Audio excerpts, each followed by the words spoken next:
मेरे प्रिय बालक, यदि यह संदेश तुम्हारे समक्ष आया है तो इसे अनदेखा न करना। इसे सुनो, इसे समझो, क्योंकि मैं स्वयं तुम्हें यह वाणी दे रहा हूं। मैं तुम्हारी हर भावना को जानता हूं, तुम्हारे मन में उठने वाले हर प्रश्न को समझता हूं। तुम्हारे मन में जो संशय, पीड़ा और विषाद है उसे भी मैं देखता हूं। तुम सोचते हो कि तुम्हारे जीवन में संघर्ष कभी समाप्त नहीं होता। जब तुम एक कठिनाई से उबरते हो तो दूसरी कठिनाई आ खड़ी होती है। तुम्हें लगता है कि तुम कितना भी प्रयास कर लो, लेकिन सुख और शांति तुम्हारे जीवन से कोसों दूर हैं। कई बार तुमने अपने फैसलों पर पश्चाताप किया है। कई बार जिन लोगों पर विश्वास किया उन्होंने ही तुम्हारा भरोसा तोड़ दिया। तुम्हें यह प्रतीत होता है कि तुम्हारी किस्मत तुम्हारे विरुद्ध है, कि विधाता ने तुम्हारे लिए कठिन मार्ग ही निर्धारित किया है।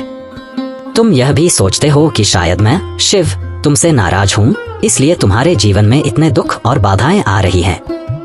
परंतु मेरे प्रिय, जो तुम देख रहे हो, जो तुम अनुभव कर रहे हो, वह केवल सतह का सत्य है।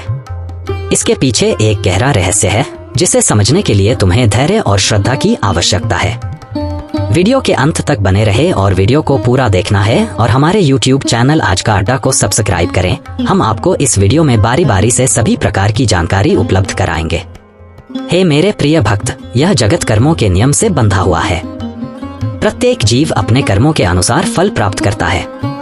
जब तुम यह अनुभव करते हो कि तुम्हारे साथ अन्याय हो रहा है तो यह समझने का प्रयास करो कि यह केवल तुम्हारे वर्तमान जीवन के कर्मों का परिणाम नहीं है, बल्कि अनगिनत जन्मों के कर्मों का संचित प्रभाव है।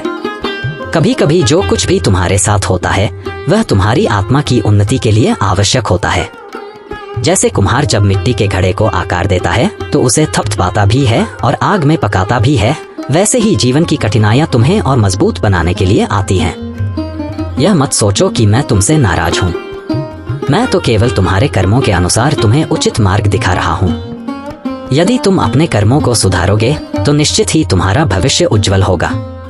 हे मेरे बालक, जब भी जीवन में कठिन समय आता है तो घबराओ मत। धैर्य रखो, क्योंकि प्रत्येक अंधकार के बाद प्रकाश अवश्य आता है। यह सृष्टि चक्र के नियमों से बंधी हुई है और परिवर्तन ही इसका नियम है। यदि आज दुख है तो कल सुख भी अवश्य आएगा। तुम्हें अपने मन में यह धारणा नहीं बनानी चाहिए कि तुम्हारा जीवन केवल दुखों से भरा है। तुम जो सोचते हो वही तुम्हारे जीवन का निर्माण करता है। यदि तुम अपनी सोच को सकारात्मक रखोगे तो धीरे धीरे तुम्हारी परिस्थितियां भी बदल जाएंगी। याद रखो, जब भी तुम्हें लगे कि कोई तुम्हारा साथ छोड़ रहा है, कोई तुम्हारा विश्वास तोड़ रहा है, तब यह समझो कि वे व्यक्ति तुम्हारी यात्रा का केवल एक छोटा सा हिस्सा थे। कुछ लोग जीवन में केवल एक पाठ सिखाने आते हैं और फिर चले जाते हैं। हे मेरे प्रिय भक्त, यह मत सोचो कि मैं तुमसे दूर हूं। मैं तो तुम्हारे हृदय में ही विराजमान हूं। तुम जब भी मेरी ओर प्रेम और श्रद्धा से देखोगे, मैं तुम्हें अपने आशीर्वाद से भर दूंगा। यदि तुम्हें लगता है कि तुम्हारी प्रार्थनाओं का उत्तर नहीं मिल रहा तो यह मत सोचो कि मैं तुम्हें नहीं सुन रहा। मैं तुम्हारी प्रत्येक पुकार को सुनता हूं, परंतु उत्तर तब देता हूं जब समय उचित होता है। जिस प्रकार बीज को वृक्ष बनने में समय लगता है, वैसे ही तुम्हारे जीवन में भी शुभ फल समय के साथ आएंगे। अब समय आ गया है कि तुम अपने जीवन को एक नई दिशा दो।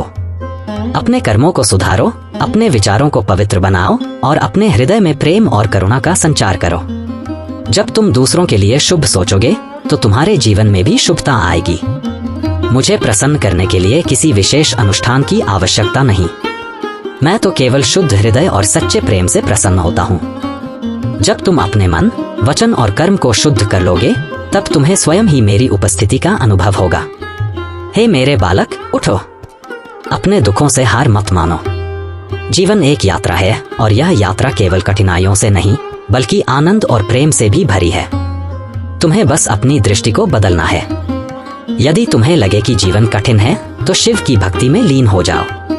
मेरा नाम स्मरण करो, नमः शिवाय का जाप करो और देखो कि कैसे तुम्हारे जीवन में शांति और ऊर्जा का संचार होने लगता है। मैं सदैव तुम्हारे साथ हूँ, तुम्हारा मार्गदर्शन करने के लिए, तुम्हें संबल देने के लिए।